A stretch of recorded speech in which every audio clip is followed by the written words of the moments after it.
하나님의 말씀 고린도전서 15장 35절에서 49절입니다. 다 같이 함께 읽겠습니다.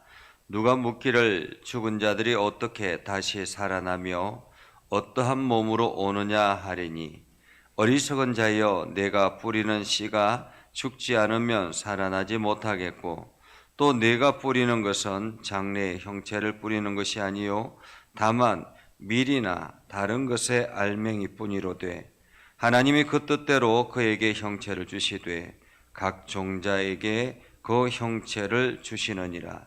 육체는 다 같은 육체가 아니니, 하나는 사람의 육체요, 하나는 짐승의 육체요, 하나는 새의 육체요, 하나는 물고기의 육체라. 하늘에 속한 형체도 있고 땅에 속한 형체도 있으나, 하늘에 속한 것의 영광이 따로 있고 땅에 속한 것의 영광이 따로 있으니, 해의 영광이 다르고 달의 영광이 다르며 별의 영광도 다른데 별과 별의 영광이 다르도다. 죽은 자의 부활도 그와 같으니, 썩을 것으로 심고 썩지 아니할 것으로 다시 살아나며, 욕된 것으로 심고 영광스러운 것으로 다시 살아나며, 약한 것으로 심고 강한 것으로 다시 살아나며, 육의 몸으로 심고 신령한 몸으로 다시 살아나나니, 육의 몸이 있은즉 또 영의 몸도 있느니라. 기록된 바 첫사람 아담은 생령이 되었다 함과 같이 마지막 아담은 살려주는 영이 되었나니, 그러나 먼저는 신령한 사람이 아니요 육의 사람이요 그 다음에 신령한 사람이니라. 첫사람은 땅에서 났으며 흙에 속한 자이거니와 둘째 사람은 하늘에서 나셨느니라. 무릇 흙에 속한 자들은 저 흙에 속한 자와 같고, 무릇 하늘에 속한 자들은 저 하늘에 속한 이와 같으니, 우리가 흙에 속한 자의 형상을 입은 것 같이 또한 하늘에 속한 이의 형상을 입으리라. 아멘. 오늘도 하나님의 은혜가 여러분의 삶에 가득하기를 바랍니다. 주의 능력을 힘입어서 오늘도 힘찬 하루를 살아갈 수 있기를 주님의 이름으로 축복합니다. 고린도 교회의 문제 중에 하나가 이제 부활이 없다라는 그러한 사람들의 주장이 있었습니다. 부활이 없다라고 주장하는 사람이 있고, 또 어떤 사람들은 또한 부활이 있어도 그것은 영으로 부활하는 것이다. 우리의 육체는 온전히 사라져버리고 영으로 부활하는 것이다. 한마디로 이 땅에 있는 그때 당시에 영지주의라는 이단 사상이 심했기 때문에 영과 육은 분리되어져서 예수님께서 십자가에 달려 죽으실 때도 육체가 온전히 십자가에 달려 죽었지, 영은 하늘나라에 이미 가셨기 때문에 고통을 받지 않았다라고 주장하는 사람들이었습니다. 그래서 영과 육이 분리되어져서 생각하고 있었던 것이죠. 사실 또 요즘 우리도 마찬가지일 수 있습니다. 어떤 사람들은 육체의 컴플렉스를 가지고 있는 사람들, 그 사람들이 이 땅에서 살면서 늘 육체의 컴플렉스를 가지고 있었는데, 죽어서 부활해서 동일하게 그 육체의 컴플렉스를 가지면 어떨까라는 그러한 생각을, 그러한 염려를 가질 수 있습니다. 그러한 가운데 사도 바울은 부활의 몸에 대해서 오늘 설명을 하고 있습니다. 부활은 반드시 있고 부활의 몸도 있다라는 것이죠. 오늘 부활의 몸은 어떤가라는 것입니다. 35절에 보면 누가 묻기를 죽은 자들이 어떻게 다시 살아나며 어떠한 몸으로 오느냐라는 것입니다.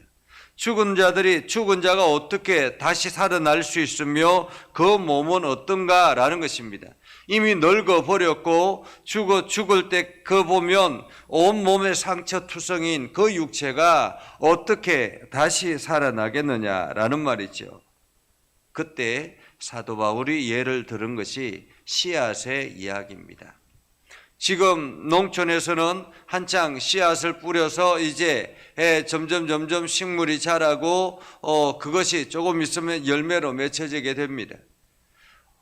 여러 가지 다양한 식물들이 있는데 그 씨앗을 보면 아주 조그마하고 아주 볼품 없는 그러한 씨앗들이죠. 그런데 그 씨앗을 땅에 심고 나면 그 씨앗에서 싹이 나고 우미 터서 점점 자라서 나무가 되기도 하고 또 여러 가지 열매를 맺는 그러한 그러한 곡식들이 성장하게 되는 것이죠.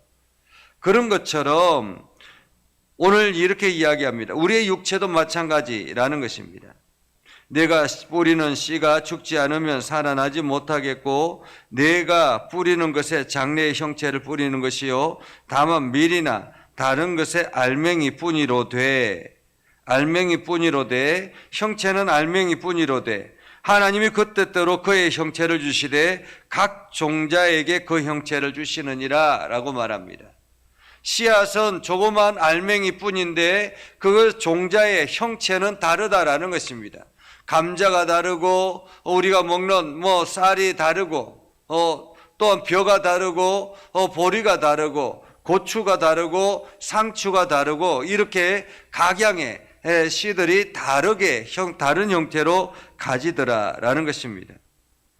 그것처럼 육체도 마찬가지라는 것입니다. 육체는 다 같은 육체가 아니니 하나는 사람의 육체요 하나는 짐승의 육체요 하나는 새의 육체요 하나는 물고기의 육체라. 이렇게 육체들이 각기 다르더라라는 것입니다. 한마디로 형태는 어떠한가? 우리의 부활의 형체는 어떠한가? 완전히 다른 형체로 태어날 것이다 라는 것이죠. 다른 형체로. 하늘에 속한 형체도 있고 땅에 속한 형체도 있나니 하늘에 속한 영광이 따로 있고 땅에 속한 영광이 따로 있으니 해의 영광이 다르고 달의 영광이 다른 것처럼 우리의 형체도 그렇게 이 땅에서의 형체가 아니라 다른 형체로 부활하게 될 것이다 라는 것입니다. 다른 형체로, 완전히 다른 형체라는 것입니다. 그렇기 때문에 이 땅에서의 컴플렉스에 염려를 가질 필요도 없는 것입니다. 이 땅에서의 쇠약함의 모습도 다른 것입니다. 그렇다면 체질은 어떠한가? 형태는 완전히 다른 형태라고 말하는데 그러면 체질은 어떠한가? 이 땅에서 살면서 늘 골골하게 살아갔다든지 여러 가지 질병으로 고통당하고 있었다든지 이러한 정체로 또 그러한 체질을 그대로 이어받으면 어떠한가라는 것이죠. 42절에 보면 이렇게 말합니다. 죽은 자의 부활도 그와 같으니 썩을 것으로 심고 썩지 아니할 것으로 다시 살아나며 욕된 것으로 심고 영광스러운 것으로 다시 살아나며 약한 것으로 심고 강한 것으로 다시 살아나며 육의 몸으로 심고 신령한 몸으로 다시 살아나나니 육의 몸이 있은즉 또 영의 몸도 있느니라 라고 말합니다. 사실 우리가 이 땅에서의 육체는 약점들을 가지고 있죠. 그 약점들은 질병이 들어오는 그러한 육체가 있기도 하고 또한 썩어짐이라 죽는다든지 썩어짐이라든지 상처가 난다든지 배고프면 먹어야 하는 그러한 육체를 가지고 있습니다. 또 조금 일을 하면 쉬어야 하는 그러한 육체를 가지고 있습니다. 점점 시간이 지나면 노쇠해지게 되고 또한 화장을 해야 되고 성형을 해야 되고 이렇게 우리는 계속 가꾸어야만이 아름답게 모양이 나타날 수 있습니다. 우리의 육체는 시간이 지나면 점점 쇠하여지는 그러한 육체를 가지고 있죠. 그런데 이러한 체질이 이 땅에서의 이러한 육체적인 약점이 완전히 다른 형태로 나타나더라라는 것입니다. 육의 몸으로 심고 신령한 몸으로 다시 살아난다라고 말하고 있습니다. 우리의 육체가 땅에 떨어져서 죽으면 우리가 이 땅에서 살다가 죽으면 땅에 들어가서 완전히 죽으면 신령한 몸으로 다시 살아나게 된다는 것입니다. 신령한 몸으로. 그래서 첫사람 아담은 생명의 영이 되었다 함과 같이 마지막 아담은 살려주는 영이 되었나니, 그러나 먼저는 신령한 사람이 아니요 육의 사람이요 그 다음에 신령한 사람이라.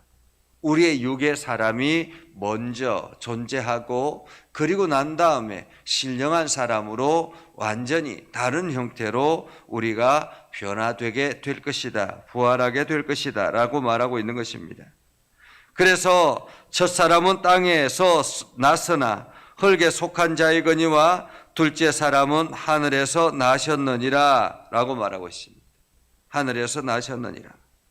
무릇 흙에 속한 자들은 저 흙에 속한 자와 같고 무릇 하늘에 속한 자들은 저 하늘에 속한 자와 같으니 우리가 흙에 속한 자의 형상을 입은 것 같이 또한 하늘에 속한 이의 형상을 입으리라.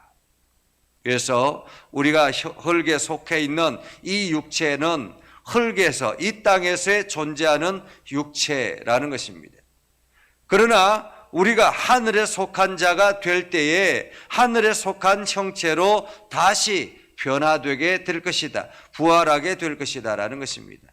이 땅에서의 육체는 이 땅에서만 필요한 것이죠. 그러나 하늘에서의 형체가 우리는 부활할 때에는 하늘에서의 형체로 완전하게 부활하게 될 것이다 라는 것입니다.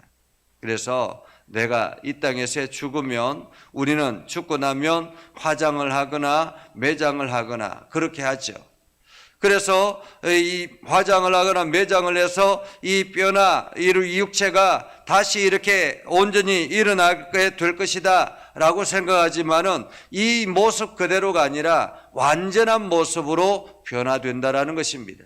이 땅에서의 컴플렉스를 가지고 있는 육체가 아니라 완전한 모습으로 변화되게 될 것이다 라는 것입니다. 그 완전한 모습은 하늘나라에서의 삶으로 온전하게 나아가게 될 것이다 라는 것이죠. 그렇기 때문에 이 땅에서의 육체에 집착하는 것이 아니라 우리가 완전한 하나님 나라의 부활의 삶을 기대하면서 오늘도 열심히 살아야 할 것입니다. 오늘도 이 땅에서 우리는 삶을 최선을 다해서 열심히 심어서 하늘나라의 영광의 부활의 몸을 가지고 하늘나라에서 기쁨의 삶을 살아가는 것, 그것이 이 땅에서 우리의 삶의 사명이다라는 것이죠. 그래서 여러분들이 오늘도 그 사명을 성실하게 감당하여서 이 땅에서의 삶을 잘 살아갈 때 부활의 영광을 통해서 하늘나라의 아주 기쁜 삶을 살아가게 될 것임을 기억하고 오늘 하루도 복된 하루가 될 수 있기를 주님의 이름으로 축복합니다. 기도하겠습니다. 거룩하신 아버지 하나님, 오늘도 우리 가운데 함께 하시고 하나님의 은혜 가운데 가게 해주심을 감사드립니다. 하나님, 우리가 이 땅에서의 육체의 약점을 가지고서 여러 가지 많은 고통과 어려움 가운데 있기도 합니다. 질병의 고통이 우리를 힘들게 하기도 하고 또한 사고로 인한 상처가 우리의 몸을 힘들게 하기도 합니다. 그러나 이 땅에서의 육체가 완전한 몸으로 부활하게 될 때 그때에는 하늘나라의 영광 가운데 거할 수 있다라는 사실을 우리가 기억하고 우리가 그때를 바라보며 이 땅에서 최선을 다해서 살아가게 하옵소서.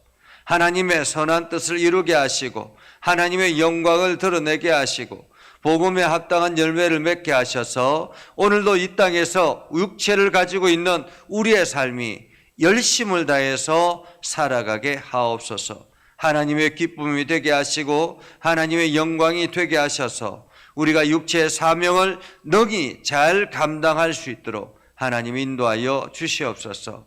우리 예전교회를 긍휼하게 해주시고 예전교회 모든 성도들을 복되게 해주시길 원합니다. 특별히 우리 장로님들에게 새 힘을 허락해 주시고 능력을 허락해 주시고 영적인 권세를 허락하여 주시옵소서. 그래서 오늘도 그 권세로 하나님의 나라를 향해서 힘써 달려가게 하시고 모든 성도들의 본이 되게 하시고 또한 그 성도들이 우리 장로님들과 합하여서 이 교회를 아름답게 세워나갈 수 있도록 하나님 인도하여 주시옵소서.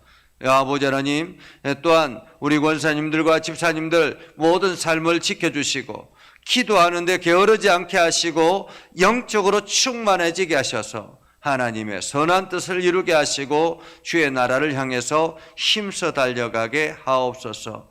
거룩하신 아버지 하나님, 오늘도 말씀 가운데 거하기를 원합니다. 하나님의 선한 뜻을 이루기를 소망합니다.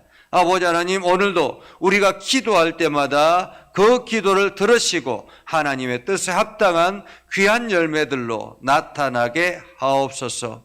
이 나라와 세계 열방 가운데 함께하여 주시고 주의 능력이 온 세상으로 뻗어가게 하여 주셔서 그곳에 하나님의 능력을 경험하고 변화되어 주의 일꾼들이 새롭게 결단하며 나오게 하여 주옵소서.